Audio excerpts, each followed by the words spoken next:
भीम के अंदर कैसे आया था 10,000 हाथियों का बल? नहीं जानते होंगे महाभारत से जुड़ा ये रहस्य। महाभारत में ऐसे कई योद्धा थे जो बेहद ही शक्तिशाली थे। उनका मुकाबला करना मतलब मौत को दावत देने के समान था। ऐसे ही एक योद्धा थे पांडुपुत्र भीम। कहा जाता है कि भीम के अंदर 10,000 हाथियों का बल था।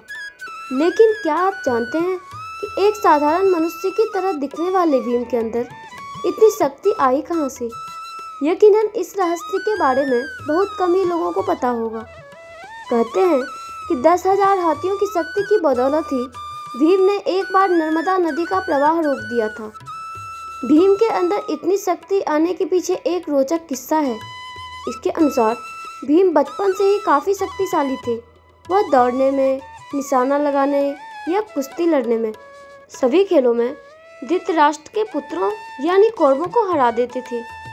हालांकि उनके अंदर कौरवों के प्रति कोई द्वेष नहीं था, लेकिन दुर्योधन के मन में भीमसेन के प्रति दुर्भावना शुरू से ही थी। तब उसने उचित अवसर मिलते ही भीम को मारने का विचार किया। दुर्योधन ने एक बार खेलने के लिए गंगा तट पर शिविर लगवाया और उस स्थान का नाम रखा उदक क्रीडन। वहाँ खाने पीने से लेकर खेलने कूदने तक की सभी व्यवस्था की गई थी। दुर्योधन ने पांचों पांडवों को भी वहाँ खेलने के लिए बुलाया और एक दिन मौका पाकर उसने भीम के खाने में जहर मिला दिया। जब भीम ये विष भरा खाना खाकर बेहोश हो गए, तब दुर्योधन ने दुशासन के साथ मिलकर उन्हें गंगा में फेंक दिया। भीम मूर्छित अवस्था में ही पानी के रास्ते नागलोक पहुँच गए। वहाँ सांपों ने उन्हें खूब डसा, जिसके प्रभाव से उनके शरीर से विष का असर कम हो गया। इसके बाद जब भीम को होश आया तो वो आसपास भयंकर सांपों को देखकर वो उन्हें मारने लगे, जिससे डरकर सभी सांप नागराज वासुकी के पास गए और उन्हें पूरी बात बताई। सारी बातें जान लेने के बाद नागराज वासुकी आर्यक नाग के साथ खुद भीम के पास गए। वहाँ जाते ही आर्यक नाग ने भीम को पहचान लिया। दरअसल आर्यक नाग भीम के नाना थे। इसके बाद वो भीम को अपने साथ नागलोक ले गए। वहाँ उन्होंने नागराज वासुकी से भीम को उन कुंडों का रस पिलाने की आज्ञा मांगी जिसमें हजारों हाथियों का बल था।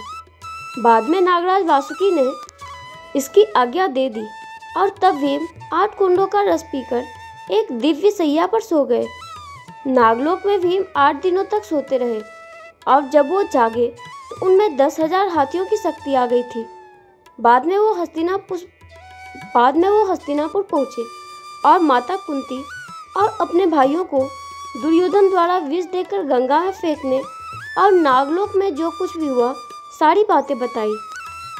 तब युधिष्ठिर ने भीम से कहा कि वो यह बात किसी को भी न बताए। इस तरह की रहस्यमय जानकारी के लिए हमारे चैनल को लाइक व सब्सक्राइब करें।